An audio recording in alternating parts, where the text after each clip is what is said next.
Qual foi a dica que eu dei, o spoiler da aula passada? Tipos de coloração. Tão importante quanto tudo que falamos até aqui, é importante nós entendermos que as colorações também têm suas classificações. Elas se classificam em três grandes grupos, embora hajam subgrupos: temporárias, semipermanentes e permanentes. Cada grupão desse diferencia as colorações no mercado. Então eu tenho colorações que vão ser colocadas no cabelo e vão ser fugaces. O que quer dizer isso? Fugaces, temporárias. Vão sair aí em 2, 3 lavagens.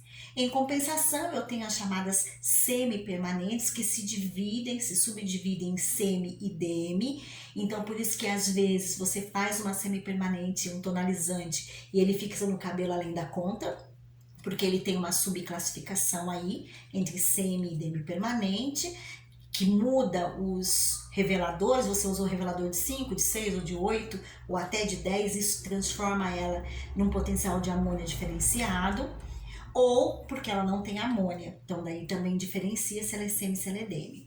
E as colorações permanentes, que são as que nós mais usamos, as que têm mais importância para nós, porque elas funcionam por oxidação. A gente falou um pouquinho disso lá no início das aulas, o que é uma coloração que funciona por oxidação. Vamos entender isso.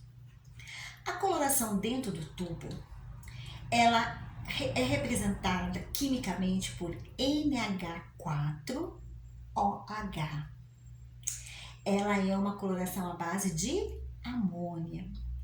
E o oxidante, nós também vimos isso na aula de peróxido, que ele é um peróxido de hidrogênio que tem uma representação química de H2O2. Então eu vou deixar aqui um esquema para vocês. Quando eu misturo o NH4OH com H2O2, quer dizer, a coloração, o pigmento de corante que está dentro do tubinho, com o oxidante na cumbuca, acontece um processo de oxidação. E o que é isso? É quando é desestabilizado o átomo de oxigênio contido no peróxido e é desestabilizada a amônia contida na coloração. Então aquele NH4, NH3 dele, 3 átomos dele, sobe. O gás amônio, aquele cheiro que a gente sente. E vai sobrar aí na cumbuca, de acordo com o nosso esquema, H2O, perdão. E o H2O2 também vai desestabilizar no seu oxigênio e vai virar um H2O. Então o que sobra dentro da cumbuca? Água e pigmento de corante e bases ativas hidratantes. Então, coloração permanente faz mal para o cabelo? Isso é mito, ok? O que faz mal para o cabelo, nós viemos falando todas essas aulas. É misturar errado, velocidade errada de mistura, é medida errada, tempo de pausa errada, não depositar produto corretamente, não fazer teste de mecha, não fazer análise diagnóstica do cabelo. E isso tudo é que causa danos aos fios. Não é a coloração em si, tá? Ela sozinha não causa danos. Ela é isenta disso, ela é uma coitadinha. Ela só causa danos se a gente manipular ela. Então é muito importante nós entendermos que uma coloração permanente, ela vai acontecer dentro do fio, lá no coração. Lembra no córtex? Lá nas primeiras aulinhas, no coração do cabelo. E lá dentro, fazendo a limpeza, como o efeito carretel, ele abre a fibra, limpa e deposita, revela. Abre, limpa, deposita, revela. É um efeito carretel. Esse efeito carretel vai ser revelado a nós num tempo de pausa único, de 40 minutos, no caso de cobertura de brancos, de 35 minutos, no caso de uma coloração normal, de 25 minutos, no caso de um tonalizante. Então, o tempo de pausa aí, ele determina a revelação do pigmento que eu quero. Por isso que não deve se interromper uma coloração. Você fez uma coloração, tá olhando pra carinha do cabelo, tá ficando verde, deixa ficar verde. Não retira, tá bom? Só é final de jogo quando o juiz apitar, ok? Então na coloração é assim que funciona. Só depois dos 35 minutos é que eu lavo e vejo o que aconteceu. Se eu lavar antes, eu posso ter a revelação do pigmento naquele momento do processo de revelação, e aí fica mais difícil de limpar esse cabelo, de retroceder no processo ou de fazer um ajuste nessa cor revelada. Então não se interrompe o processo precisa ser inteiro. Deixa ele acontecer, deixa dar os 35 minutos, aí a gente vê o que aconteceu, ok? Se necessário, tira a cliente até da frente do espelho para ela não ficar vendo aquela cor revelando feia, porque vai acontecer isso mesmo. Ó, lembra da nossa escala do 1 ao 10? Passa por todos os fundos. Vem lá, azul, violeta, violeta vermelho, vermelho laranja, laranja e vai embora. Vai acontecer a mesma coisa com a cor. Ela vai passar por todos os fundos e revelar. Ficar sem claro. Passar por todos os fundos, ela faz a escadinha de volta e revelar. Louro escuro. Vem todo o caminho de volta e revela. Preto intenso. Ok? Então, nunca tire uma química antes do processo total que o fabricante determina. Se o fabricante diz 35, eu deixo 35. Se ele diz 40, eu deixo 40. Se ele fala 45, eu deixo 45. Se ele fala 55, no caso dos superclaradores, eu vou deixar 55 minutos. Tá? Então, é muito importante nós entendermos que as colorações permanentes, elas funcionam por oxidação dentro do fio. E essas colorações no mercado, elas não são iguais, né? Elas podem ser à base de tioglicolato de amônio, elas podem ser à base de tiolactato de amônio, e tem até outras bases aí no mercado já, né? Porque a nanotecnologia, ela muda todos os dias.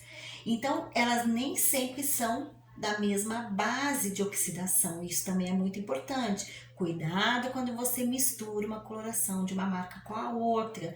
Veja se elas são todas mesmas parentes, porque às vezes elas são incompatíveis. E outra coisa muito importante que eu quero deixar para vocês é a questão de base de pigmentação. Por exemplo, tem empresas que elas têm base de pigmentação violeta. Então ela tem assim a família dos loiros dela perfeito. Tudo vai pro bege, pro pérola, porque ela tem uma base de pigmentação violeta.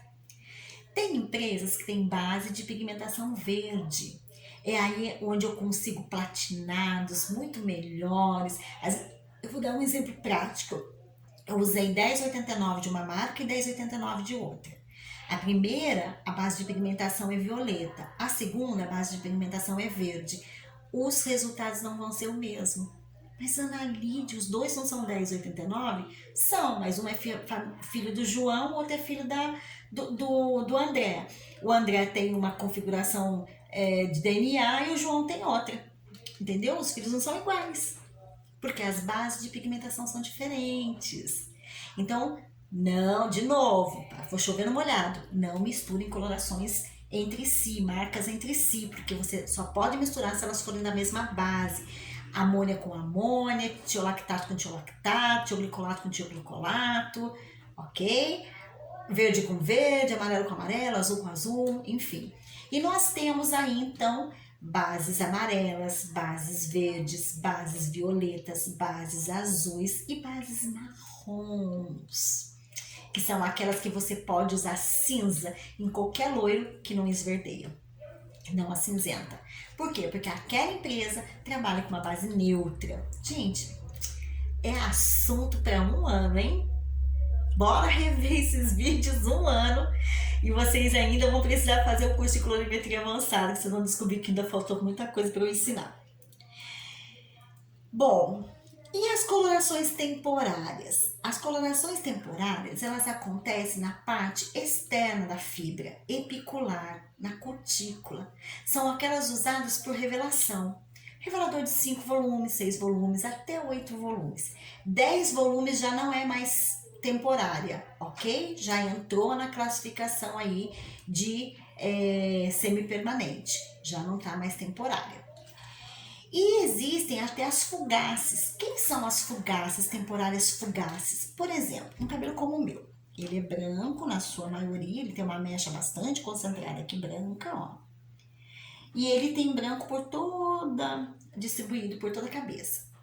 Então eu sou uma cliente que uso shampoo matizador cinza silver e máscara matizadora no meu cabelo para não ficar amarelado, porque como o meu cabelo é um castanho claro, ele tem o quê? Concentração de pigmentos vermelhos. Então, tudo nele amarela com facilidade. Colorações nele avermelham com facilidade e quando ele está por muito claro, ele amarela com facilidade. Tá vendo? Ó, tem a ver com o DNA, tem a ver lá com da onde ele vem, né? Se ele é vermelho, ele traz essa característica. Então eu sou uma cliente que precisa usar linha de manutenção matizadora, constante, na minha manutenção diária. Esses matizadores são chamados de fugaces. Eles ficam X lavagens no cabelo e pá, vai embora. Eles não tem fator oxidante, ele não vai oxidar no meu cabelo e acontecer a cor. Então essas são as temporárias fugaces. E a gente vai ter as semi-permanentes, que são aqueles chamados de tonalizantes, que vão interferir realmente no processo um pouquinho mais profundo, né? Vai ter uma fixação um pouquinho maior aí no fator cuticular, mas só que mais profundo. Lembra que eu falei numa das aulas que a cutícula se divide em três? Epi, a parte mais externa, endo, a parte interna, e exo, mais profunda. Então, até a nível de cutícula, há ações diferentes, semi-permanentes e demi-permanentes. Temporária, semi e demi. Ó, 3 níveis diferentes. E aí, depois disso, já começa a trabalhar córtex, que é coloração permanente, que é a coloração por oxidação. Então a semi ela vai ter uma ação um pouquinho maior, elas podem criar o tom sobre tom. O que quer dizer isso? Eu tenho um cabelo castanho claro, 5, e eu falo assim pra você, olha, eu quero manter a minha altura de tom, 5, mas eu queria esfriar um pouco o cobre do meu cabelo. Eu vou aplicar um 5. Vou lá no meu círculo cromático das cores complementares e vou olhar lá quem é que matiza o fundo cobre. Ah, é o cinza. Eu vou colocar um 5 no meu cabelo com oxidante de 10 ou oxidante de 8, na medida 1/2. Sempre que eu falar de oxidante 10, 8, 6, 5, medida 1/2. Né? O dobro de oxidante da quantidade de tinta, para a amônia ficar baixinha. Principalmente se for um tonalizante à base de amônia. Olha só como é fácil. Aí eu chego pra você e falo assim, ai, tá muito sem graça meu cabelo, cor de burro quando foge. Cliente usa esse termo, né? Muito sem graça, sem brilho. Eu queria dar um brilho no meu cabelo. E ele é um 5. Eu posso aplicar um 5,3, um 5,4.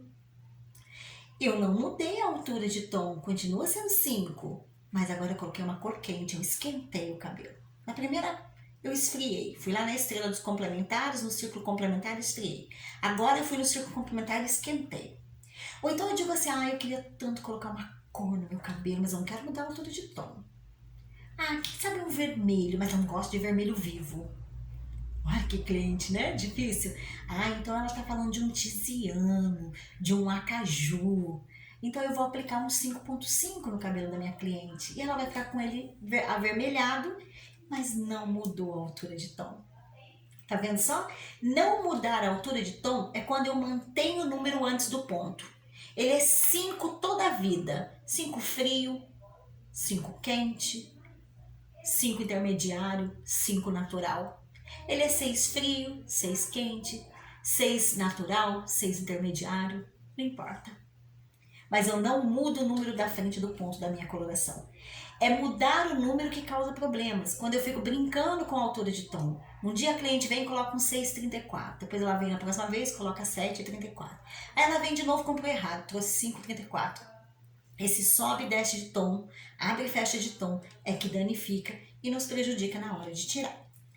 Já a coloração permanente, então, como nós dissemos, ela vai acontecer dentro do córtex por oxidação. Na cumbuca ela vai ter uma corzinha rosa, mas ela vai revelar para a gente roxo.